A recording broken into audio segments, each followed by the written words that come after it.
Yeah, but long story short, they was the biggest group in Jamaica, Queens in the mid-90s. Yeah.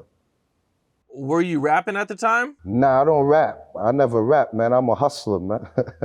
My homies and them do that, you heard? I get money, you heard? Back then I was a hustler, you heard?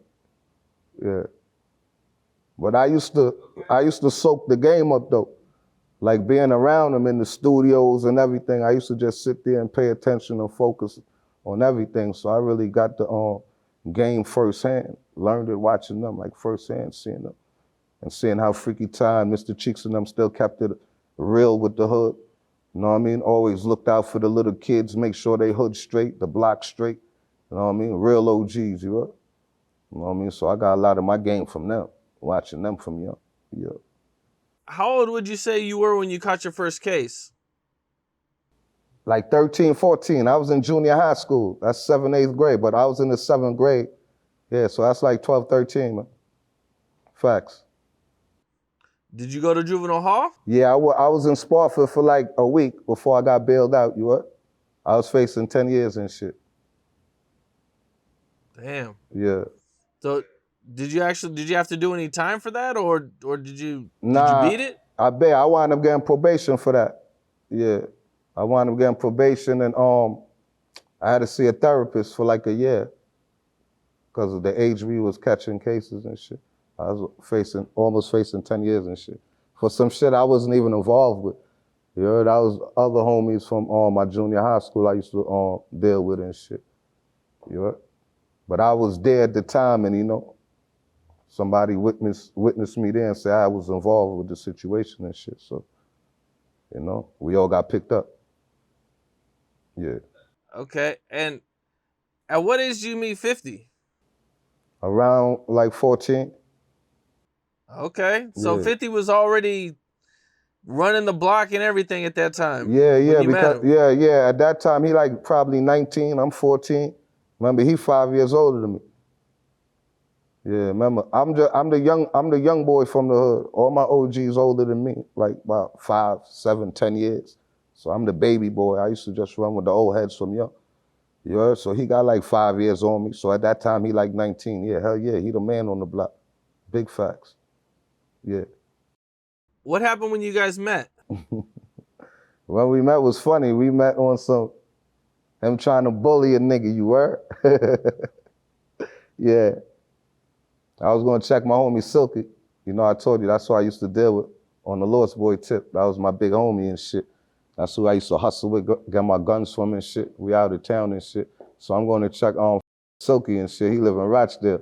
So I rode my bike, a street bike, not a street bike, a pedal bike and shit. I ride my pedal bike from Rosedale and shit to meet Silky and shit, you heard?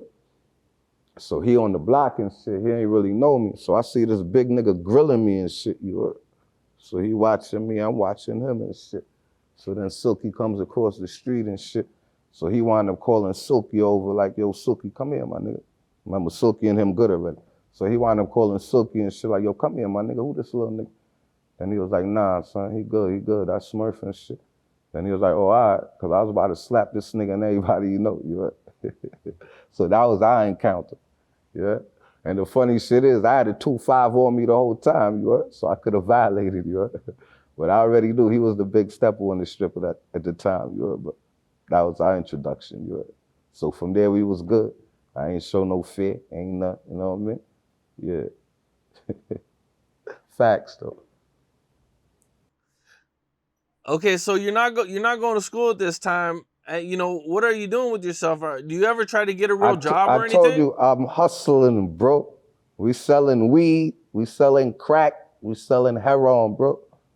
Remember that time, we talking about the 90s, early 90s, mid 90s, man. That's the money era, bro. That's the era, the golden era of hip hop, nigga. That's when the rappers used to look up to us, nigga. They get they swag from us, nigga. Street niggas, nigga. It ain't this generation, my G, where everybody getting they swag from these rappers or whatever they see on TV now, nigga. Niggas used to come to the street, see what's the latest fashion, how we dress, how we got our pants sag, how we rock our shit, nigga. The streets is hip hop, you dig? Yeah. Well, I'm out there hustling, nigga. Sent shredders back then and that time, man. That was the golden era, man. Everything was nice. Everything was genuine. Everything was more realer back then, you heard? What do you think was like one of the wildest situations that you've seen growing up that you could talk about? The wildest situation. Man, I seen so much wild shit, bro. Been a part of so much wild shit.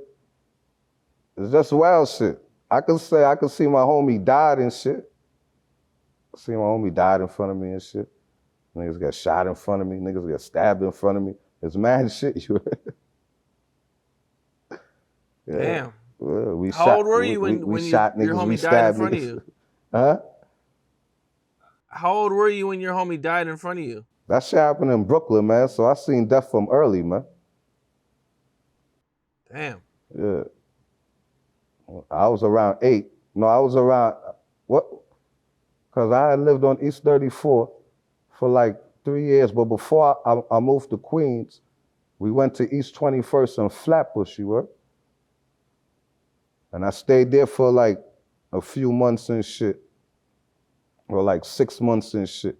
That was actually when I joined my first crew out there on East 21st and Flatbush. We was Looney Tunes. They had the Looney Tunes and Tiny Tunes. I was a Tiny Toon.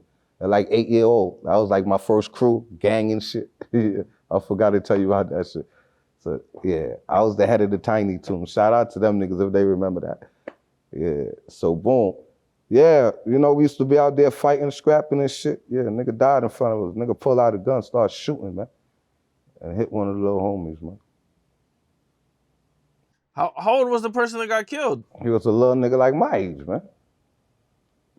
He was like 8, 9 years he was old? like 9, 10, yeah. Yeah. Damn. Yeah. How do you think that affected you growing up? Man, shit, that was a different kind of shit. Cause you know cause I couldn't even go back to help him. I'm a kid, I'm going. I didn't mean to laugh, but that shit is sad. I'm going, bro. I'm laughing at myself cause I feel bad. It wasn't at the situation, cause I'm going. You know, niggas screaming. I'm young at the time, shots ringing off, and you see homie dropping. His eyes rolled back and his hand just out, and we gotta get low. So I ran home, son. And then, you know, you hear about this shit the next day and shit. I ain't act like I was like, I ain't, know what I mean, saying to nobody, like, I'm not dead, nigga. I'm a kid. I ain't witnessing no murder at the time. I already know I ain't talking to the police from young, so I ran straight on and that was it. I never brung it back up. And then I moved to Queens anyway. What's up? This is Cam Capone. We got more content like this coming soon, so hit that like button, subscribe, and stay locked in to Cam Capone News.